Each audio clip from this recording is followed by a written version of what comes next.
আমার স্বাক্ষরিত 5 টাকার, 10 টাকার, 20 টাকার কুপন ছাপা হয়েছিল জাতীয়তাবাদী ছাত্র দলের নামে ছিল। আমরা তো তখন চাঁদাবাজি করি নাই। আমরা এই যে 5 টাকা, 10 টাকা, 20 টাকা কেন আমরা কর্মীদের কাছ থেকে নিতাম? হাইব্রিড লোকজন এবং অনুপ্রবেশকারীরা যখন আপনার দলে মেজরিটি হয়ে যাবে তখন কিন্তু আপনার জন্য আর চেয়ার থাকবে না। আওয়ামী লীগ ইহজিন্দিগিতেও বাংলাদেশের রাজনীতিতে আর পুনর্বাসিত হবে না। নিষিদ্ধ fascist political party Awami League, Awami লীগের নানা পর্যায়ের নেতা কর্মীরা এখনো আছে, সবাই তো পালিয়ে যায়নি। তো এই কোনোভাবেই যেন নতুন সদস্য সংগ্রহ করার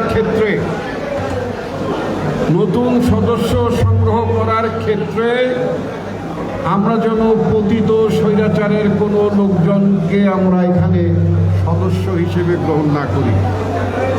স্পষ্ট কথা, এটা কেন করবেন না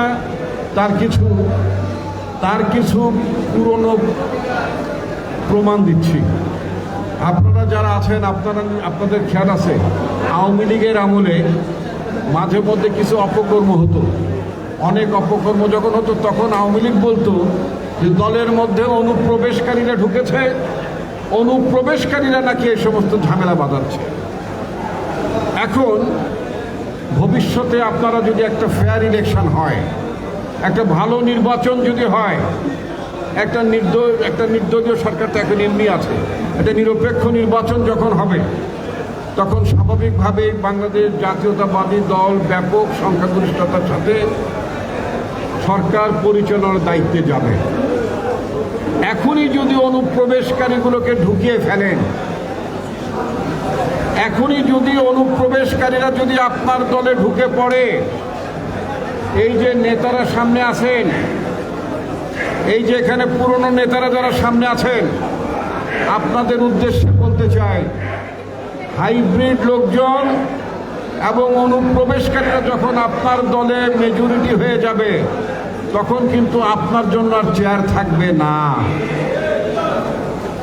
আপনার জন্য চেয়ার থাকবে না। এখন দল ভারী করার জন্য কোনো নেতা মনে করতে পারেন যে নিজের গ্রুপ, নিজের দল ভারী করার জন্য পতিত স্বৈরাচারের সহযোগীদেরকে আপনারা দলের মধ্যে আপনারা ঢুকালেন, দল ভারী করলেন, নেতাদেরকে দেখালেন, কেন্দ্রীয় নেতাদেরকে দেখালেন যে আপনার পেছনে অনেক লোক আছে, আপনার সমাবেশে অনেক বেশি লোক হয়। ঢাকায় দেখালেন আমাদের পার্টির সুপ্রিমো, আমাদের পার্টির ভারপ্রাপ্ত চেয়ারম্যানকে দেখালেন যে অনেক বেশি লোক আপনার পেছনে আছে। আসলে কি সব লোক আপনার? এই লোকগুলো তো ভাড়া করা অনেক, এই লোকগুলো তো হাইব্রিড, এই লোকগুলো তো আপনার সাথে গত 17 বছর ছিল না। এই লোকগুলো আপনার বিরুদ্ধে অবস্থান নিয়েছিল, এই লোকগুলো আপনাকে বাড়িতে থাকতে দেয় নাই, এই লোকগুলো আপনার বিরুদ্ধে মামলা করেছে।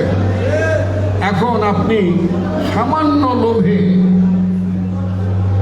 রাজনীতিকে কম্প্রোমাইজ করবেন এবং করার পরে কি হলো যে আপনি তাদেরকে একেবারে জামাই আদর করে নিয়ে আসলেন, পাশে বসালেন। এই দুর্ভাগ্যক্রমে আমাকে কিছু ছবি দেখতে হয়। আমি যেহেতু এই একটি বিভাগের, রাজনৈতিক বিভাগের দায়িত্বে আছি, তো ফলে বিভিন্ন পক্ষ থাকবে, প্রতিপক্ষ থাকবে, গণতান্ত্রিক রাজনৈতিক পক্ষ প্রতিপক্ষ থাকে।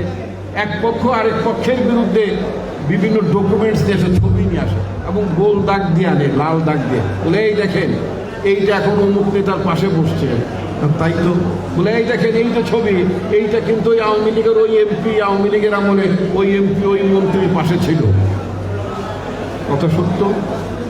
আমি এমন দেখেছি ঢাকাতে, আমাদের ছাত্র দলের একজন সভাপতি ফজলুর রহমান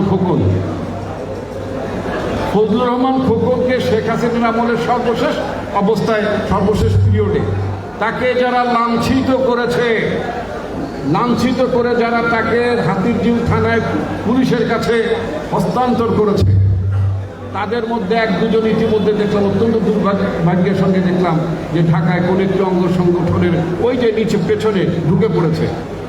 এখন ঢুকে পড়েছে, পরে আপনাকে বের করে দেবে। একই রকম আরেকটি ছবি দেখলাম, গণসংহতি আন্দোলনের জোনায়েদ সাকি, নাম শুনেছেন আপনারা অনেকে। জোনায়েদ সাকিকে যারা লাঞ্ছিত করেছে, বিবস্ত্র করেছে, মানে অর্থাৎ উপরের কাপড় খুলে ফেলেছে, তাদেরও একজন দেখলাম ইতিমধ্যেই কিন্তু পট পরিবর্তনের পরে ভোল পাল্টে তারা কিন্তু এখন চাঁদাবাদী দুর্বৃত্তপনার কাজে যুক্ত হয়ে গেছে। এটা তো ঢাকার কথা বললাম, ফরিদপুরে এখানেও আছে, সেটা রাজবাড়ী হোক, সেটা গোপালগঞ্জ হোক, সেটা আপনার কি বলে শরীয়তপুর, মাদারীপুর, যেখানে হোক না কেন এরকম ঘটনা ঘটছে। These are not good sign, এগুলো ভালো সাইন না।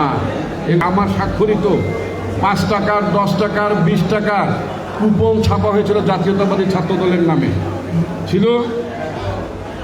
আমরা তো তখন চাঁদাবাজি করি নাই, আমরা এই যে 5 টাকা, 10 টাকা, 20 টাকা কেন আমরা কর্মীদের কাছ থেকে নিতাম, মানুষের কাছ থেকে নিতাম। মানুষ যখন 20টি টাকা দেয়, 10টি টাকা দেয়, 5টি টাকা দেয় একটা দলের জন্য, তখন এই দলটির প্রতি তার মায়া সৃষ্টি হয়, দলটির জন্য তার ভালোবাসার সৃষ্টি হয়, আবেগ সৃষ্টি হয়, সেই দলের নেতার প্রতি আবেগ সৃষ্টি হয়। আমরা এর জন্য একটা পান দোকানদার বলেন, একটা সবজিওয়ালা বলতেন, আমরা বলতাম ভাই সাহেব আমাদের দল, আমরা ঢাকায় সম্মেলন আছে, আমাদের সম্মেলনের জন্য আপনি 2 টাকা চাঁদা দেন। 2 টাকা চাঁদারও সিস্টেম ছিল, বাট একটা কুপনের মাধ্যমে এইভাবে আমরা সংগঠন করেছি। একজনই যদি সবাই টাকা দিয়ে দেন তাহলে তো লাভ নাই। সেজন্য এবার যেটা করতে হবে, প্রতিটি নেতা কর্মী যারা নবায়ন করবেন মেহরবানি করে 20 টাকা করে দেবেন নিজের পকেট থেকে। কোনো নেতা বদান্যতা দেখিয়ে আপনারা নিজেরা সদস্যদের টাকাগুলো দেবেন না। এটা হচ্ছে একটা মানে পলিসি ইস্যুজের কথা বললাম। দ্বিতীয় হচ্ছে সদস্য সংগ্রহের বেলায় একই কথা, এগুলো বইগুলো জমা দেওয়া হবে, এই বইগুলো থেকে আবার এটা রেজিস্টারে উঠবে, একটা ডাটাবেস তৈরি হবে। সুতরাং নির্ভুলভাবে এবং জেনুইনলি একজন বক্তা, শরীয়তপুরের নেতা, আপনি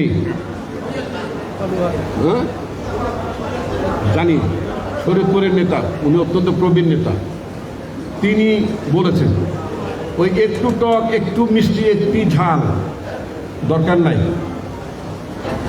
ভেজাল লোকের দরকার নাই।